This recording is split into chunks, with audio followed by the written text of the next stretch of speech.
It's time for some 4:45 a.m. commentary. This is John on here with you from Facebook.com/ToBeAGunslinger, Twitter at JohnReinhardt, and Shout Engine.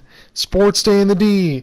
I'm going to have some interesting stuff coming up for you guys this weekend, let alone more gameplay clips for the Resident Evil Zero Let's Play, but thinking about doing a few different things here on the channel, and in order to do that, I think I got to get a PlayStation 4i camera, so I'm going to try to do that this weekend and see what ends up happening, see if we can get some picture-in-picture and just some other stuff that we can do here. So you notice as we get back into the Let's Play here, I got the hunting gun, I got some shotgun shells, and you know, we just got off of that train crash on the other side, and it automatically seems like, why am I already bringing in the big guns? Well, you'll see, because in this area, there's definitely, like the old saying goes, more than one way to skin a cat. And there's a lot of different doors to go in this side, if you want to call it the mini mansion or whatever the hell you want to call it, whether it's the Resident Evil Code Veronica throwback, or however else you want to say it. There's lots of different doors to go into.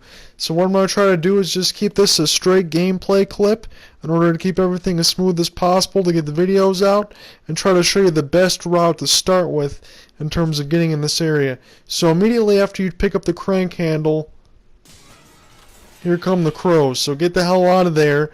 Really isn't much to do. And go back right now and pick up Rebecca. You can just press the touchpad or however you want to do it.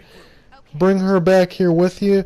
This will be a time where you're going to want to spend some time together, because there will be some enemies on the screen for you. And there's mostly times at this spot in the commentary and the Let's Play that you're going to want to roll together, because two is better than one a lot of times. And if you don't have to deal with puzzles and other things like that, or if you need a friend, Rebecca can always be there. You can just have Billy be the lead in terms of taking out the enemies. So this spot's a good spot to know too. You know, you just had a save spot down there. There's another save spot over here with some ink ribbons. Might as well leave them here in this room just in case you'd ever want to save. That way you don't have to waste the inventory space. There's a few doors on the other side. We're going to ignore those for now and go through this one.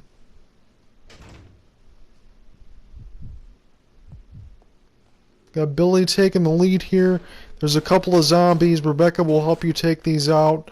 Don't worry about your bullets at this point. I know you're probably running on low just like I am, but this is going to be an area where you're going to have to come back to, so just make sure you take these guys out. And quite honestly, guys, you know what? There was a knife on that train. There was a second knife that I ended up forgetting to pick up at this point. So I'm going to be stuck with one knife throughout the rest of the game if I want to use it. That is an inventory spot that I probably wish I could have, but you know what? I'm only going to have one if I'd ever decide to use it. So this point I gave Rebecca the hunting gun, because there's going to be some enemies on there that she's going to need to take care of.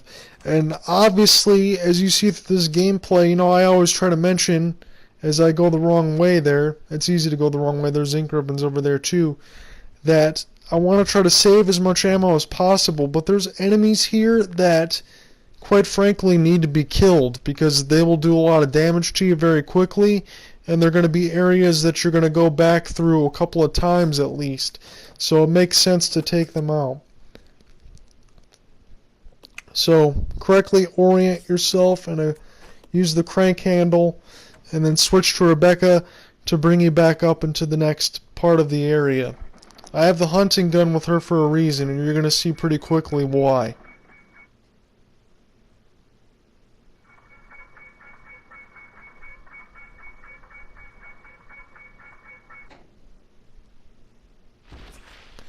If anyone's got the name for these things, you can feel free to leave it in the comments section on YouTube, because I don't know what the fuck it is. I just want to take those out. They look like giant cockroaches. So I keep forgetting the hunting gun only has 2 bullets. So make sure you reload quite often. You get as close as you can and take them out as much as you can. And on the other side, there's handgun bullets for you. There's a giant clock on the other side that we don't have the minute hand to, so we're going to leave that alone for now.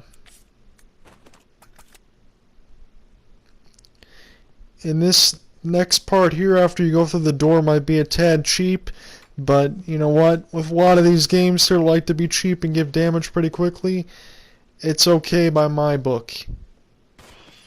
Normally you don't want to shoot crows because it's just a waste of bullets, but if the thing is going to stand right there, I'm going to shoot it. I'm going to exit out the door and come back in and try to get to the next area pretty quickly.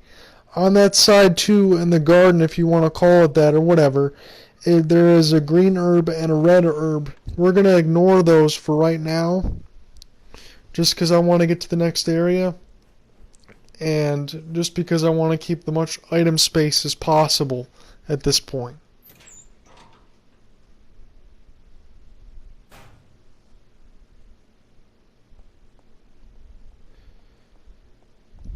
This next part here, I probably didn't have to show this in the video, but I'm going to go ahead and do this anyway, because if you don't know after you unlock a door where the hell it takes you, especially you wouldn't if it's the first time, this makes a lot of sense to do that. So you need to unlock the door for Billy to be able to get through. This next part is a two-person job. So now you can easily see that door is unlocked. Billy is able to come in. So now we've done our job with Rebecca here. But the main thing is there's something else that she has to do here. But we need to make sure that we go through and bring Billy back in here first, because she has to hand over the hunting gun to him, because it looks like a giant room here and you could probably think there's going to be some serious business going on. So as Billy now, as you switch over, you want to make your way back over to where Rebecca is. Don't worry about the other stuff in the corner for right now, because eventually we're going to get to it.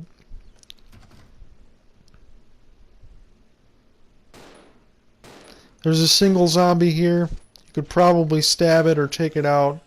I don't have the knife with me, so I'm just going to use 4 bullets there. You know, it might come back to haunt me after a while, but it's just areas that we're going to be going through over and over again, and I don't want to get bit.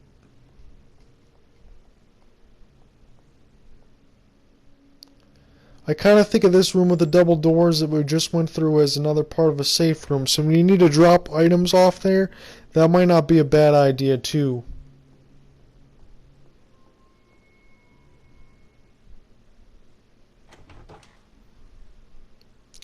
So now we're making our way back through the room, getting back to Rebecca here.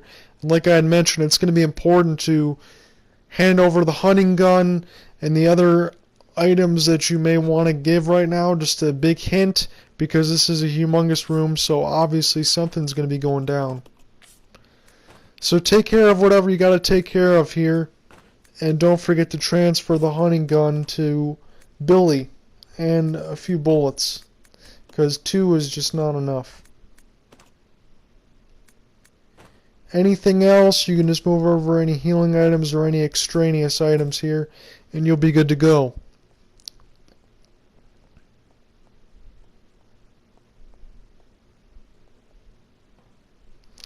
Now, fun fact, if you haven't saved, or if you feel like pissing a friend off that hasn't saved, take control of Billy here, and once you activate the crank, you can play a dirty trick on somebody, because after you hold the thing in place you cannot move, and Rebecca is standing right underneath the cage. The cage could smash her right in the head and give her an insta kill, and it would be an instant game over. Tell him, hey, I want to switch to a weapon or something like that. That'd be a dirty trick and something funny to do. Don't do it if you haven't saved, though.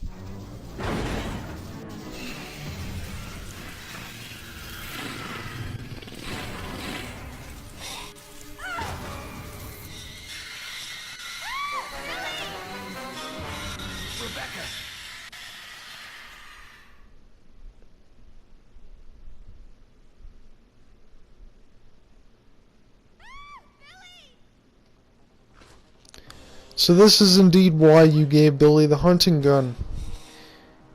Theoretically, guys, I'm going to be honest here with you and tell you that if you really wanted to, and you had a lot of handgun ammo, you could take out the centipede, millipede, whatever, this mutation, with the handgun, but I think it makes more sense to just use a little bit of shotgun ammo and maybe a little bit of handgun ammo combined, so that way you're not really wasting too much of your ammunition. And I don't really know here, I'm just going to be honest and guess here. It might make sense to shoot it in the body. I'm not quite sure, guys, if you can hit Rebecca as you're aiming up, but I try to aim for the soft spot in the body, because I think everything else with the head and the legs is armorized. I'm not sure if it is or not, but that was my strategy in terms of taking out this mutation here. So it wasn't really that difficult. This is a pretty easy fight, to be honest. All you gotta do is give a few parting shots and try to use the shotgun wherever you can. And quite honestly here, I think I've used enough shotgun ammo, so I'm gonna try to just finish it off with the handgun. And I didn't mean to skip the cutscene here. All it is Billy asking Rebecca if she's okay. You really didn't miss anything there. So now that that's taken care of, you have the facility key, and what that does is open the red doors in the rooms of this part of the mansion. You might have seen one of the red doors as you passed by, because that was where you had to use before you went in to use the crank handle in that door. There was a red door there, and there was a red door in a spot we haven't been to yet. We will see in the next part of the video. This is important here before we close out. If you still have some shotgun ammo left over, and you still have Rebecca with you, this might be the best time to just get this out of the way, because you got enough inventory space, and this is just a nice spot on the way to finish off. So I'm out of shotgun ammo here, so Rebecca and Billy are just going to have to finish off whatever they have with these things with the handgun. But luckily you soften them up with the shotgun. Go ahead and pick up the item on the side. I'm sure you saw it. It is the grenade launcher. Yet another powerful weapon, but another item that takes up 2 item spaces. And once I orient myself here, I can actually pick it up and not walk around like a dumbass. So the grenade launcher is in there. You get more shotgun shells, and you also get a statue. But the problem with this is, if you get the statue, you don't have everything else you need to take care of it. And we're going to end up figuring out what that is next time in Resident Evil 0 Part 5. So thanks for watching the walkthrough so far. I appreciate it. This is John on here with you. And until next time, have a good one, guys. I really appreciate it. Facebook.com/TBUGunslinger, Twitter @JohnReinhardt.